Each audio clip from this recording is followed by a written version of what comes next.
Detikers kembali lagi masih di Detik Pagi. Jangan tidur lagi. Jangan tidur lagi kali ini. Jangan Coba-coba tidur lagi walaupun mungkin kereyep-kereyep, walaupun semalam udah janji gitu ya. Wah nggak mau tidur malam lagi deh gitu. Biasa kan tiap pagi kita berjanjinya kayak gitu. Gue nggak mau, tapi malamnya tetap begadang lagi. Paginya gitu lagi. Dan terjadi lagi. Oh ngomong-ngomong di sini musikal, jadi tiap berapa dialog nyanyi. Biar nggak bingung ya. Lebih kepada emang hostnya tuh titisannya Saiful Jamil ya. Jadi apapun akan dinyanyiin. Kasian dia butuh ruang, dia butuh space ya. Anyway, kita tuh sekarang lagi ngobrol-ngobrol. Sebenarnya dari tadi udah ngobrol-ngobrol. Dan mungkin obrol-obrolan ini bakal di-share juga buat Detikers semuanya di luar sana. Yang saat ini mungkin lagi mengeluh tentang hidupnya. Kayaknya tuh banyak orang yang seringkali mengeluh tanpa sadar gitu ya. Bahwa ya bisa jadi apa yang kita keluhkan itu gak seberapa dari orang-orang di luar sana. Tapi ternyata orang-orang di luar sana tuh jauh lebih bisa menginspirasi agar bikin kita jauh lebih semangat. Yes, dan pagi hari ini mudah-mudahan orang seperti diriku yang dari pagi ya bangun tidur sampai sekarang kerjanya mengeluh doang ya. Dirimu? Ya, Diriku juga? Kita? Ya mudah-mudahan kita kena kulik-kulik dikit lah paling enggak ya. Selamat pagi, sudah hadir di sini seorang mungkin bisa dibilang survivor sampai jadi finisher. Wih, from survivor to finisher. Keren ya. Iya, Gue boleh kan? nyontek di Instagram lo, ada yang posting kayak gitu jadi gue bawa aja. Dan itu berhasil nyontek ya. Keren, iya. Bukan dari sendiri. Selamat pagi Mas Dery. Mas Dery thank you loh ada di sini. Enggak Ampun. dong, kita yang bilang makasih karena hari ini, pagi ini kita bisa ngobrol-ngobrol sama seorang Dery Rahman. Beliau ini adalah bisa dibilang penyintas kanker berarti ya? Oke. Cancer survivor. Tapi kalau kita lihat di Instagramnya, wah aktif banget. Asli, gokil. Ikut apa namanya ajang lari, Betul. ya kan, ber-KK juga. Terakhir berapa? 10K apa berapa tuh? 10K terus baru aja minggu lalu saya yang di Eseran yang 5K. Oh tuh kan. Keren. Berarti kalau lari bantuan dengan tongkat? Tongkatnya ada 2 tipe, ada yang pakai ring yang buat latihan sama yang biasa yang buat saya race. Berarti lebih berat dong Mas, karena berarti kan tangannya juga ikutan menompa badan. Jadi kalau kita bahas caranya gimana sih? Jadi caranya kalau yang pakai tongkat itu sebenarnya itu jangan diketek, karena kalau diketek itu dia banyak syaraf. Oh, dan sakit sebenarnya kan kalau terus-terusan. Kita mesti pakai kekuatan upper body sama tangan buat ngangkat sama rowing. Oh. Jadi angkat rowing, simple tapi 10 kilo. Bener. Habis itu pas lagi landing kan tumit, kemudian bersatu sampai telapak mesti didorong, berarti kan ada kekuatan betis sama paha mesti didorong lagi. Betul. Itu mesti ada sinkronisasi, mesti enak. Pasti jalan. Di push up, rowing, darat, tumit, telapak, dorong lagi, begitu terus. Dan karena ini race yang bikin saya seru adalah ada hitung-hitungan itu. Waktu itu tahun waktunya. Karena kan ada cut off ya. Iya, jadi benar. Pas lagi mulai dengan sekian ribu peserta, saya nggak mungkin di depan. Jadi saya udah kehilangan waktu 3 menit tuh. Oke. Menitan lah. Nah, berarti saya mesti push di kilometer 1 dan 2. Kemudian saya mesti maintain supaya jangan berhenti. Karena kalau saya berhenti. Oh, Mas, maaf kita ganti mic sedikit. Yes. Gak apa, biar banyak aja. Ada 2 nih. Bener. Nah, yang ini coba kita giniin aja. Oke. Biar rame aja. Nah, Ya, mantap lanjut ya. deh ya. Jadi saya juga di samping tadi strength, itu kan strength ya berarti ya. Iya. Ya. Lanjutnya adalah endurance. Karena endurance ini saya nggak boleh berhenti. Karena kalau saya berhenti langsung kalau bahasa fisikanya zaman dulu mungkin ya percepatannya turun namanya. Ngerti. Iya. Nah, once sudah turun itu untuk naikinnya lagi tuh ya tadi lebih berat lagi. Jadi saya mesti keep on going. Nah, kalau 5K strateginya adalah saya nggak pernah ambil minum. Loh. Jadi selama 5 kilo saya nggak minum. Kuat bener. Karena kalau saya minum saya akan berhenti. Oh, akan ada perlambatan. Dan biasanya itu kan kalau minum kan becek ya. Berserakan. Becek dan kalau becek itu saya nggak bisa melangkah jauh karena takut kepleset. Oh iya juga. Itu strategi saya ya. Jadi iya. setiap 5 kilo saya pasti nggak pernah minum. Bukan karena saya nggak mau minum, tapi memang karena saya nggak bisa tidak bisa minum karena akan menurunkan percepatannya. Dan once saya udah mulai lagi, saya membutuhkan energi yang double. Betul. Saya berjalan aja tuh udah kayak energi doublenya manusia normal. Kalau manusia normal berjalan butuh energi 10, saya 20. I see. Nah kalau saya berhenti lagi berarti saya mesti tadi naikin lagi dan lagi itu kan licin, ada risiko saya kepleset. Iya. Okay. Bahkan di race pertama saya itu di Planet Sport 2024 bulan Desember itu hujan deras. Buset, ada aja. Hujan deras banget dan itu saya mesti ya tadi tuh mesti hati-hati jangan sampai kepleset. Tentu saya finish 1 jam 1 menit. Di luar target sih memang targetnya ada 1 jam kan. Mas. Tapi lebih 1 menit doang. Lebihnya juga cuma semenit lagi. Benar. Tapi kenapa lari? Kenapa suka banget? Sebenarnya nggak cuma lari sih. Sebenarnya saya ada berenang. Oke. Berenang itu juga hobi saya. Sebenarnya saya ada 2 hobi saya. Ada lari sama berenang. Pengennya sih padel, cuma nggak bisa padel nih. Karena agak susah gerakannya. Oh, I see. Jadi saya lebih cari aktivitas olahraga ya memang di sisa part tubuh saya ini bisa saya pakai, yaitu berenang dan lari. Oke. Emang demen olahraga ya. Emang doyan kelihatan dari badannya. Lihat, fit banget. Nah, gue sebagai orang dengan perut buncit ini langsung malu, langsung kayak nggak pengen tenggelam. Ketutupan sama Kit Haring, tenang. Itu kenapa baju gue gede-gede mulu supaya nutupin. Iya, beda. Iya. Ini kan bajunya fit banget kan. Ngepas gitu. Nggak bisa gue pakai baju itu, sorry banget. Mas. Iya. Jangan harap gue mau dipakai baju kayak gitu. Nggak ada. Emang beda potongannya ya. Ini mungkin Detikers masih pada belum ngeh, masih bingung. Iya. Emang kenapa? Apa spesialnya kemudian Mas Dery ini sebagai seorang penyintas kanker, kemudian lari, ya normal-normal aja kan. Dan tadi ada diceritain juga nih pakai tongkat. Ya kan? Nah, jadi sebenarnya dirimu sebagai seorang penyintas kanker itu tidak memiliki kaki. Satu kaki. Ya, tuh. Jadi dirimu hanya dengan 1 kaki saat ini. Ya. Wow. Mungkin boleh diceritain juga nih ke Detikers ya obrolan kita tadi gitu. Sebenarnya ini berawal dari apa sih Mas Dery ini? Kalau boleh flashback lagi, kalau kita bahas kanker, saya di tahun 2000-an awal saya kena namanya kanker tulang. Di 2000-an kanker namanya tulang. keren, osteosarkoma, tapi dia jahat banget. Apa itu? Maaf atas ketidaktahuan aku ya. Osteo adalah bahasa Latin untuk tulang, itu bisa dipakai di kedokteran, osteoporosis. Osteoporosis, betul. Berarti pengurusan tulang. Iya. Berarti ada kata-kata osteo adalah tulang. Sarkoma adalah jenis kanker. Nah, mohon saya dikoreksi kalau saya salah ya. Jadi kalau sarkoma itu merupakan jenis kanker yang berkategori agresif. Jadi sangat ganas. Kalau nggak salah dia perkembangannya in weeks. Jadi dari saya kena itu sampai saya dokter bilang ini ganas loh Der kayak gitu. Ini itu 3 mingguan lah. Hitungannya minggu. Ini weeks gitu loh. Bentar Mas, 3 minggu itu dari dirimu pertama kali ngerasain. Jadi asal muasalnya adalah kanker tuh ada triggernya. Oke. Ada triggernya. Jadi semua kanker yang saya pelajari dan saya banyak ngobrol sama teman-teman di dalam dunia medis adalah kanker itu adalah penyakit yang susah timbul, susah sembuh. Sama kayak flu, gampang sakit, gampang sembuh. Kalau ini susah. Kanker itu kan adalah penyakit pola hidup lifestyle. Berarti ada yang berulang, ada yang kita lakukan secara tidak sadar, kemudian dia meledak.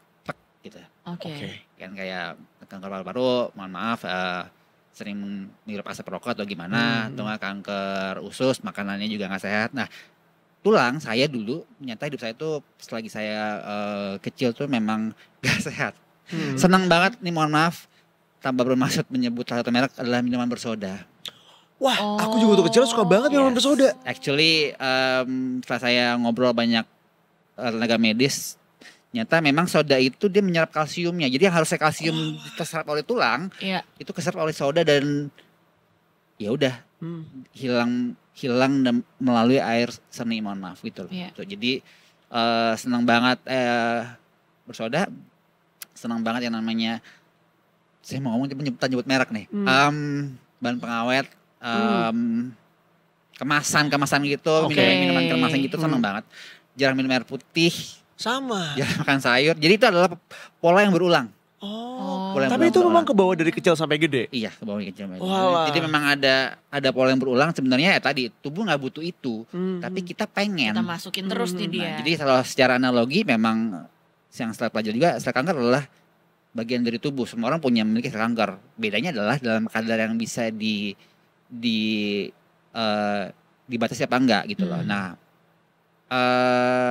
kanker itu akan menjadi rebel, akan menjadi memberontak karena kita selalu mengkonsum yang dia sebenarnya tidak butuh.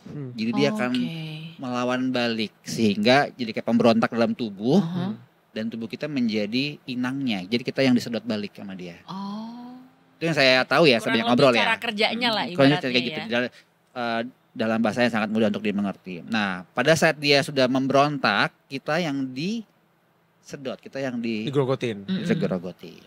Di umur berapa Mas dirimu kemudian tahu kalau there's something wrong? Jadi waktu itu saya ada kecelakaan. Jadi kan nanti bilang ada triggernya nih.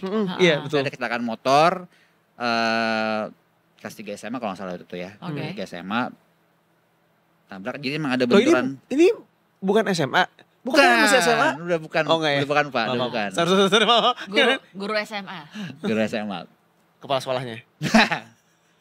Enggak lah. Maaf. BP. Aman. Berarti pada saat itu kecelakaan di waktu SMA. Jadi memang ada rasa nyeri dikit ya waktu itu.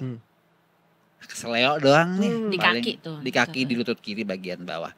Keseleo doang nih kayaknya diurut sembuh ya. Haji Naim. Enggak, itu belum ada ninya. Soal orang Indonesia gitu kan. Kalau ngilu dikit kita suka ngegampangin kayak ini bentar lagi dia hilang. Kayak gitu kan. Iya kan? Ini bukan sponsored by Haji Naim. Enggak. Udah gitu kalau di zaman sekarang ya ada masalah dikit sama tulang, Haji Naim gitu katanya. Iya. Kalau ini itu belum. udah setelah diurut nggak makin baik malah makin nyeri sampai akhirnya nggak bisa tidur. Sampai semalam gak bisa tidur. Terus udah gak nyaman baru lapor ke orang tua. Pas orang tua tahu udah berapa lama, udah 3 mingguan. Wah langsung ya udah bawa ke rumah sakit. Pas ke rumah sakit ya tadi setelah dicek darah, ronsen, udah langsung diem tuh dokter langsung kayak nah Mas Diri boleh keluar ruangan dulu. Wah udah berat. Merinding. Semua merinding banget. Saya mau ngomong sama orang tuanya, jadi waktu itu udah setelah selesai orang tua saya kebuka pintunya, saya tanya, saya sakit apa mah? Si mama cuma nangis doang udah. Ternyata pas sampai rumah saya tanya lagi, saya kenapa? Kamu kena kanker tulang dan ganas. Namanya saya ngomong. Jadi waktu itu di zaman itu ya, itu memang dunia medis belum secanggih sekarang. Memang zaman itu kalau saya tidak melakukan pengobatan, saya diprediksi 3-6 bulan saya nggak akan selamat. Jadi waktu itu hari itu tuh ya. Sensor itu. Jadi waktu itu udah kita zaman itu belum ada smartphone. Jadi kita cari info setengah mati lah waktu itu. Kita cari info, terinfo lah kalau di negeri Cina di kota Guangzhou tuh bisa diobatin. Bisa diobatin dulu nih belum sembuhin. Yang penting minimal ada bentuk ikhtiar lah. Dan memang saya sangat ingin dari amputasi kan. Iya. Masih SMA masih lincah-lincahnya. Itu umur berapa ya? 17? 17-18 tahun lah.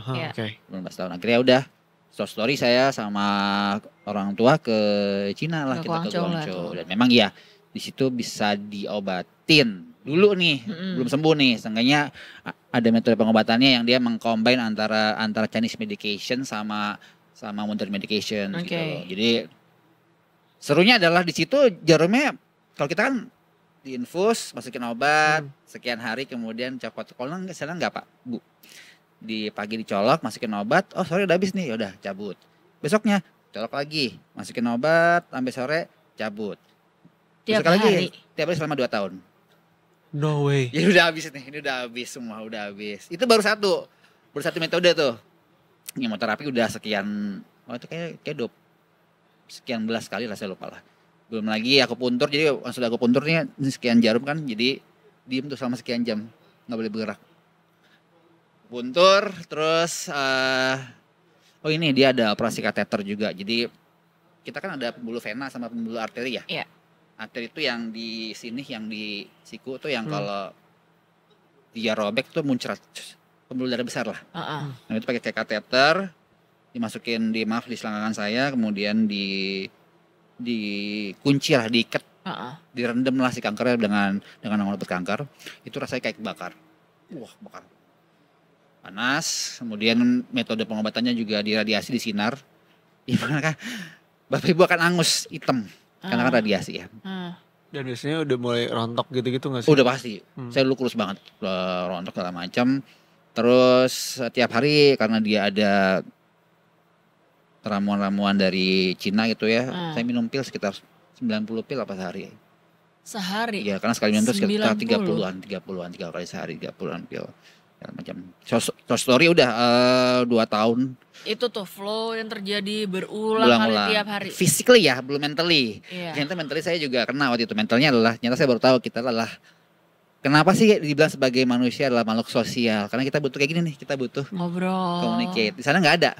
Karena di zaman itu China belum ngebuka ekonomi ini ya, ekonomi gate-nya dia belum membuka, jadi sangat tertutup sekali mereka.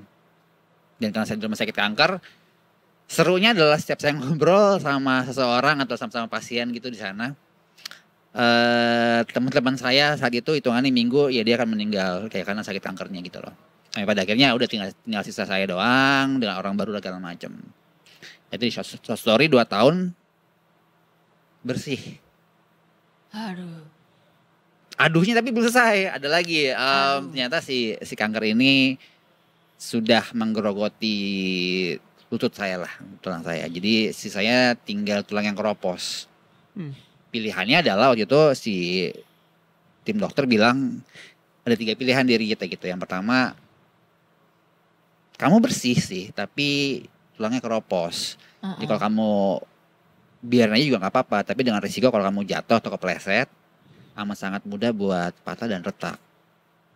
Opsi kedua di zaman itu ya mempergunakan tulang buatan ya, tapi ada risiko memasukkan benda asing ke dalam tubuh, dan kalau emang kamu ya kan ada metalnya, kalau kamu telat melakukan pergantian akan ada risiko korosi. Nah itu berbahaya sekali, berpotensi kematian bisa juga. Ya. Atau terakhir yang selama kamu hindari dari itu adalah amputasi. Tadi nggak usah jawab sekarang, ini pilihan yang sangat berat. Kamu saya kasih waktu seminggu lah, saya seminggu waktu itu. Nggak nemu jawabannya Bapak Ibu. Sehari 2 hari nggak nemu jawabannya. Hari ke-5 baru ketemu jawabannya. Yaitu setelah saya ngobrol sama seorang yang kehilangan penglihatan, orang buta lah. Dibilang ya, jadi kamu sangat beruntung loh. Hah? Bunga nggak? Kita ini 3 bulan nggak ada yang enak. Itu saya bilang saya sangat beruntung karena saya punya pilihan untuk mempergunakan kaki palsu. Saya ini buta, saya nggak ada mata palsu. Kamu punya kaki palsu dari kayak gitu. Akhirnya hari ke-6 saya baru nemu jawabannya. Waduh, saya kayak ketampar di situ. Oh, oke, bener. Ya udah, berarti apapun message-nya adalah apapun case-nya, gimana pun situasi dan kondisinya, nyata kondisi kita tuh lebih baik daripada sebagian orang. Jadi kita harus bersyukur. Jadi itu dulu. Jadi ya udah, saya milih amputasi, short story udah. Pengobatan selesai secara kanker, karena kalau kanker selalu kan ada durasi. Jadi clean is not cure. Oke. Jadi kamu mesti setelah clean kamu mesti secara periodik melakukan check up.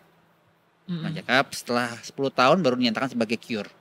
Jadi saya udah lewat. Kalau udah 10 tahun emang nggak ada tanda-tanda lagi atau apa biasa baru kan, tuh ya. Mohon maaf ada sering dengar mungkin ya. Iya kok sudah bersih tapi sekian masa sekian tuh kita ada keluar lagi. Ada penyebaran. Iya. Nah, setelah itu sudah berhasil diredam selama 10 tahun berarti sudah dinyatakan sebagai cure. Di case saya seperti itu. Di case dirimu seperti itu. Itu physically belum mentally memang ya tadi saya berarti sudah cancer survivor, berarti saya sekarang naik level jadi difabel. Iya. Case-nya beda lagi, itu lebih ke mentally itu loh. Gitu. Wah, aku boleh nanya nggak? Maksudnya it's a personal thing. Berapa lama tuh penerimaannya? Penerimaannya? Cepat. Oh. Jadi saya terhitung cepat karena memang saya sudah menderita selama 2 tahun. 2 tahun saya nggak bisa tidur Pak. Cukup sakit tuh masih pakai pure morfin, udah bukan painkiller lagi. Saking sakitnya. Jadi waktu penerimaan saya cepat karena saya memang ingin hidup. Kalau seseorang sudah dihadapan dengan usia kamu nggak akan lama. Jadi semangat hidup saya luar biasa waktu itu. Saya pengen hidup gitu loh. Beda banget kalau sudah dihadapkan dengan vonis. Kamu akan jauh lebih menghargai hidup. Gimana pun kondisinya. Jadi kalau tiba tanya berapa lama bisa menerima. Kalau saya sebagai difabel, cepat banget. Karena udah melewati. Karena saya sudah melewati pilihan yang you will die in 3 months or 6 months. Jadi apapun akan saya lakukan untuk hidup. Habis itu udah. Setelah itu saya hidup sebagai difabel berkaki 1. Dan ternyata saya pahami adalah tadi ternyata cara orang melihat kita difabel tuh memang sakit sih. Memang itulah saya bisa pahami kenapa banyak teman-teman difabel tuh memang ya minder ya, mentalnya diri ya. Merasa terdiskriminasi dan lain sebagainya. Iya, itu memang benar adanya yang saya rasakan juga pas lagi saya awal-awal menjadi difabel. Iya, tadi yang dirimu bilang ya bahwa mungkin sekarang sudah cure tuh si kansernya, tapi mentally-nya ini itu masih terus berlanjut gitu loh. Nah, ini yang memang saya juga pengen yuk teman-teman teman-teman penderita kanker ada berapa segmen yang saya pengen saya pengen angkat lah semangatnya. Satu adalah penderita kanker. Kalau penyakit ini bisa disembuhkan gitu loh. Jangan semangat. Mungkin kalau boleh sedikit cerita nih, saya juga mau bawa kisah juga yang amazing. Ya. Jadi setelah saya kena kanker, ibu saya juga kena kanker. Hah? Di umur 63 tahun. Kanker ovarium. Sorry, berarti berapa tahun setelah dinyatakan kanker? 10 tahun setelah saya kena kanker, mama saya kena kanker. Oke. Dia kena kanker di usia 63 tahun. Kena kanker ovarium, jadi setelah divonis, dia nangis 3 hari gak berhenti. Hari keempat dia super semangat. Nangisnya berhenti super semangat. Dia ngomong gini, lo aja sembuh Der. Kenapa gua enggak? Nah, ini message yang saya pengen sampaikan ke teman-teman yang sekarang lagi berjuang menghadapi kanker adalah ibu saya setelah itu langsung semangatnya super semangat segala macam. Maret divonis kena kanker ovarium, November clean. Oh ya? Yes. November clean. Di tahun yang sama? Di tahun yang sama. Clean tapi bukan cure ya? Masih clean mah. Sekarang si mama udah cure karena udah lewat 10 tahun. Tapi di momen itu berarti masih clean. Udah clean. Nah jadi orang tua saya si mama waktu itu kan kemo tuh kan pakai set ya. Jadi 6 set berarti kamu setiap bulan 3 sampai 4 minggu atau 5 minggu kamu akan di kemo lagi. Analogi adalah kalau tubuh adalah kota, kankernya adalah banditnya. Kemo adalah bomnya. Hancur semua satu kota. Habis itu kita mesti rebuild the city, kita mesti fit lagi untuk kemo berselanjutnya. Itu adalah analoginya sebenarnya gitu lah. Nah, si mama waktu itu dibilang ya udah yuk, cari info yuk, apa yuk yang mama bisa konsumsi untuk bisa fit lagi. Akhirnya setelah pengobatan medis, saya sama mama waktu itu cari informasi. Mama sangat semangat luar biasa. Brokoli ternyata itu kan sangat bagus untuk anti kanker ya. Buah sirsak segala macam itu dikonsumsi mereka gila-gilaan. Istirahat yang cukup, bergerak, sinar matahari segala macam.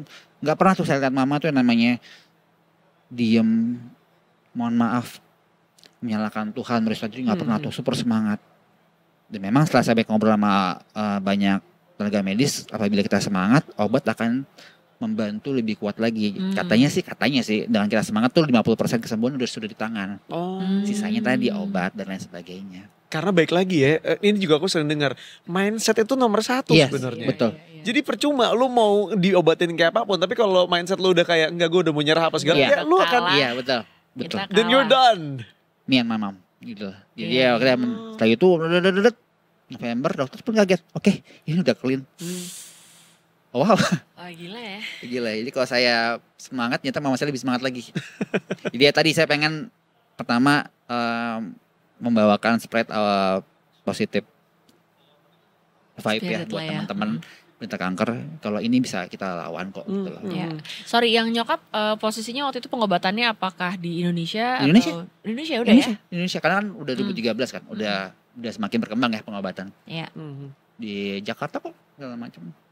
Dan ini terbukti dari Mas Dery. Jadi kalau misalnya dirimu ngecek foto-fotonya di Instagram, beliau ini sangat luar biasa loh. Larinya olahraga rajin banget. Aku aja malu kayak how come?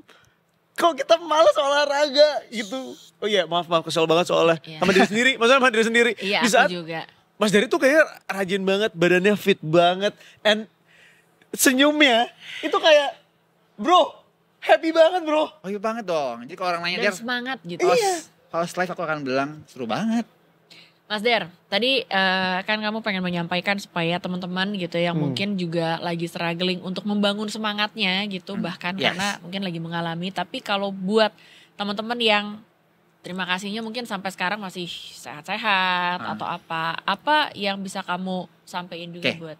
Jadi tadi saya bilang saya pengen spread the positive vibe ya. Ada 3 area yang benar-benar saya ingin bantu secara dukungan moral. Pertama tadi sudah, yaitu si yang sedang berjuang melawan kanker. Yang kedua adalah yang selama ini jarang terekspos adalah kaum difabel. Kami kaum difabel itu cenderung menutup diri karena kami minder, kami cacat, kami minder. 1 bulan lalu saya diundang sama ada acara lari equality for humanity lah, pokoknya intinya untuk kaum difabel lah. Memang ya tadi kaum difabel adalah yang jangan terekspos karena kami minder. Dari cara orang melihat kami itu bikin kami sakit sebenarnya. Nah, ini adalah area kedua yang saya ingin, yuk kita bisa kok, kalau saya bisa kamu juga pasti bisa, teman-teman difabel, ayo tetap semangat gitu loh. Nah, melalui apa? Melalui lari gitu loh. Karena yang tadi udah nih, berarti yang nanti kan physically ya, sekarang adalah mentally. Buat kami kaum difabel adalah kami itu hancur mentalnya. Mental tuh benar-benar minder sangat, bahkan cenderung nutup diri gitu loh. Nah itu yang bahaya, karena once kita sudah nutup diri, kita nggak akan berkembang gitu loh. Teman-teman difabel juga, kalau boleh saya kirim message, yang kamu kalahkan adalah diri kamu sendiri gitu loh. Melalui apa? Penerimaan. You should accept yourself dulu gitu loh. Kalau kita sudah bisa menerima diri kita, ya kita bisa menerima hal-hal yang lain gitu loh. Jadi itu area kedua saya adalah ya tadi teman-teman difabel, yuk semangat yuk kita bisa yuk gitu loh. Mulai dari menerima diri sendiri dulu, itu yang saya lakuin gitu loh. Jadi once kita sudah menerima diri sendiri, kita akan open buat hal-hal yang lain. Yang ketiga kalau udah area ketiga kalau udah yang fisik sakit udah, mental udah, baru teman-teman yang alhamdulillah sehat, berfisik lengkap, area 1 dan 2 aja semangat, masa kalian enggak? Bener. Iya. Jadi sih tiga segmen ini yang saya ingin bantu sebarkan, spread positive vibe. Kalau saya aja bisa, kamu juga pasti bisa dong. Itu misi saya sih, maksudnya ayo dong, saya aja bisa gitu loh. Kamu juga pasti bisa. Kayak nyokap ya, dia 3 hari pertama down, terus mungkin di malam hari ketiga dia tiba-tiba inget anak gue. Tapi saat juga gitu kok, alhamdulillah pada saat saya lari di 10K di Jakim, saya kan satu-satunya peserta mungkin yang pakai tongkat ya. Jadi setelah saya lewat itu kan banyak lewatin orang ya. Setelah saya lewat ternyata orang tuh entah kenapa jadi lebih cepat dibanding saya. Berat gitu loh. Ya alhamdulillah, berarti dengan saya melewati mereka, mereka merasa dirinya bisa nih. Bener. Dia aja nggak berhenti nih. Nah yang kayak gitu tuh yang benar-benar saya pengen menyebarkan semangat positif saya ke teman-teman, ke semuanya, ke 3 area ini sih. Tapi terima kasih dirimu masih menganggap itu sebagai suatu hal yang positif ya. Karena maksudnya mungkin ada orang yang mikirnya jadi negatif kayak, kok jadi nyaingin gue sih, kenapa lo gak takut tersaing sama gue lo, gak gitu arahnya. Tapi yang dirimu bilang adalah, terima kasih ya, gue menginspirasi orang-orang di sekitar gue untuk berlari lebih lagi, karena tahu bahwa orang seperti saya aja kemudian masih bisa ngalahin mereka gitu ya. Dan ini tanpa bermasuk mau jadi SJW ya, tapi aku tuh selalu bertanya sama orang-orang ketika ngomong masalah normal gitu ya, what is normal in this world? Konsep normal tuh kayak gimana? Gak ada yang normal juga. Jadi kalau misalnya ada yang bilang, misalnya ada yang, ya misalnya keterbatasan, kekurangan apa segala gitu, aku selalu bilang kayak, enggak, setiap orang tuh spesial dengan cara masing-masing aja. And so were you, you're so special. Dan terbukti bahkan ngalahin kita semuanya yang punya rasa males untuk olahraga dan bahkan lari 10 kilo. Asli. Tanya sama dulu sendiri, gimana sih? Ayo mau olahraga gak?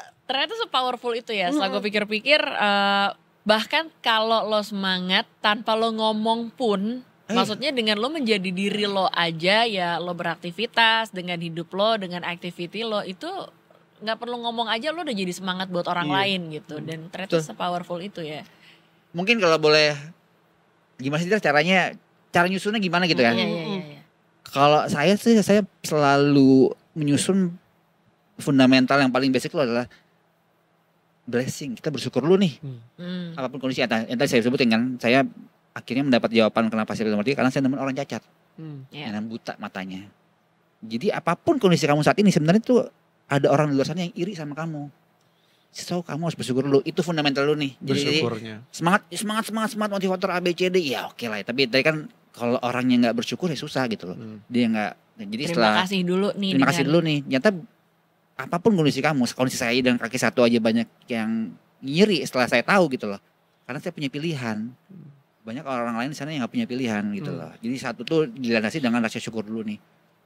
Benar-benar rasain, oh ternyata kondisi gue lebih baik loh dibandingin ada beberapa orang, berarti saya masih bersyukur. Nah selalu bersyukur adalah ya tadi menerima diri sendiri dulu nih. Kondisi gue misalkan begini. Dengan itu kita akan jadi pede. Setelah pede barulah tuh motivasi A, B, C, D segala macam, semangat dan lain-lain. Pokoknya kalau itu udah 2 poin ini sudah kita bisa kerjain nih ibaratnya. Fundamental dasarnya, maka semangat itu bisa akan berkembang terus-terusan. Karena semangat tuh kayak bensin. Bener ya? Ya. Kadang gue semangat, kadang gue enggak nih. Jadi mesti diisi terus. Nah, tapi kalau enggak ada bawahnya ini akan hilang aja semangat itu. Iya. Makanya butuh si fundamental tadi. Betul. Kalau enggak ada wadahnya tuh ya udah si bensin semangat ini juga enggak ketampung untuk jadi bahan bakar diri kita untuk semakin maju. Hilang aja ya. Itu sih yang saya rasain kenapa saya sampai dengan hari ini sekian puluh tahun, udah 20 tahun sekian saya nggak pernah yang namanya nggak semangat, pasti semangat gitu. Keren Mas. Nextnya ada apa lagi rencana dirimu nih setelah 10K maraton itu gitu ya? Ada lagi nggak? Pasti dong. Ada lagi. Tahun depan sekarang lagi ngebiasain 10K dulu. Tahun depan plannya adalah yang 21. Maraton. 21. HM gokil. Aku udah takut loh HM loh. Karena gini, oke sekarang kita bicara ini ya. Kita bicara technically ya. 5 itu kan 1 jam. Iya. Kata tanya ya. Saya finish di 52-53 menit. Officially finish. 10K itu adalah 2 jam. 120 menit. Saya finish di 1 jam 52 menit. Berarti saya kalau hitung-hitungan endurance, 21 adalah 4 jam. Iya. Betul ya? Kalau hitung-hitungannya. 21 kilo itu adalah 4 jam cut off time-nya. Ini udah terbang nih.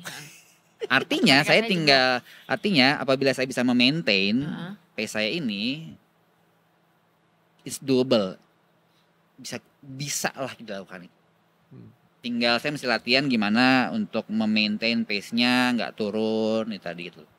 Karena kalau kita bicara lari itu ada sesuatu yang lucu gitu lah. Berarti di depan once sudah memasuki masa burningnya itu sebenarnya itu tadi itu nggak terlalu capek tapi mesti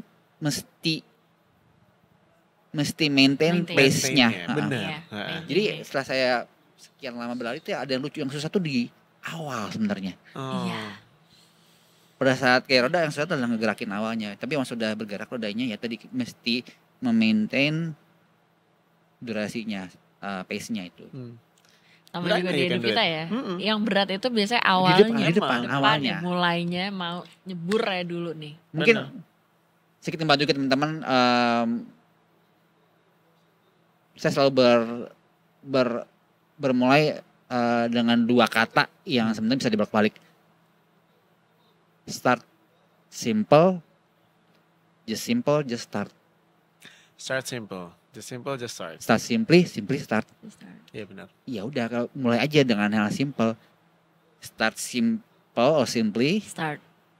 Dibalik ya simply just start. Iya benar. Wih. Ini kayak ada orang-orang kan suka mikir, ya soalnya gue nggak ada, kalau gue mau gini mau gitu tuh gue nggak ada bahannya, gue nggak ada alatnya. Enggak, kadang-kadang lo emang harus mulai aja dulu. Kalau nggak mulai mah susah. Iya kan? Bener. Iya. Mulai dulu. Mau jadi konten kreator gue ada kameranya, ada handphone lu ya, ada handphone, ada kameranya ya. Mulai aja dulu. Ini kalau mau digaungkan lebih kenceng lagi, mulai aja dulu. Silahkan bisa kita ngobrol-ngobrol sama tim marketing kita juga ya. Campaign mulai aja dulu. Sebenarnya saya injek lagi sini. Yang kita ngobrol sebenarnya apa yang udah kita sering dengar tuh sebenarnya tuh ada semua. Kita sering dengar semuanya. Iya benar. Cuma pada saat kita mengaplikasikan ke diri kita itu kayak kayaknya nggak dapet gitu feel-nya gitu loh. Nah itu yang saya pengen jaga momentumnya adalah kita bisa gitu. Iya. Mulai aja dulu gitu. Ya mudah-mudahan dengan ngobrol kayak gini tuh bisa menjadi berkat buat orang banyak juga di luar sana, terinspirasi dan melakukan. Gitu karena seperti halnya Mas Dery. challenge-nya mungkin beda-beda. Sekarang nggak tahu level challenge juga masing-masing beda-beda. Tapi ya dengan satu spirit yang sama, harusnya ini bisa buat kita bareng-bareng juga gitu. Mas Dery terima kasih banyak sudah mau main ke sini. Thank you banget. Membagikan berkatnya untuk banyak orang luar sana. Menyenangkan sekali ngobrol sama dirimu. Turut menyemangati kita juga. Iya benar. Yang suka haheho ini kalau mau ngapa-ngapain. Banyak cincongnya daripada prakteknya. Bener, lebih ke jago teori kalau kita kan. Iya. Dan mudah-mudahan Detikers juga hari ini tidak hanya mendapatkan informasi tapi juga mendapatkan insight baru juga. Dan mendapatkan semangat baru untuk menjalani hari-hari ke depannya. Nah Mas Dery, kita tuh punya semacam tagline. Kalau kita ngomong Detik Pagi, jangan tidur lagi. Oke. Gayanya bebas. Pagi, jangan tidur lagi. pakai gerakan bebas. Gayanya bebas. Oke. Ya. Oke, coba ya. Oke, coba ya. Sabar. Tunggu. Dan Detikers karena udah masuk jam 11. Apa dulu? Gue mau ucapin terima kasih buat semuanya Detikers yang sudah bergabung bersama kita di sini. Tapi jangan khawatir karena Detik Paginya masih akan kembali menemani dari hari Senin sampai dengan hari Jumat dari jam 8 pagi sampai dengan jam 11 siang. Dan jangan lupa juga semua platform sosial media kita boleh terus di follow, di update, baik itu di Instagram, TikTok, X, Facebook, dan juga ada di YouTube, semuanya sama di @detikcom. Itu dia. Kalau gitu kita berdua pamit. Mas Dery juga pamit ya Mas ya. Pamit ya. Yoi, itu dia. Terima kasih banyak. Sampai ketemu besok di Detik Pagi. Jangan tidur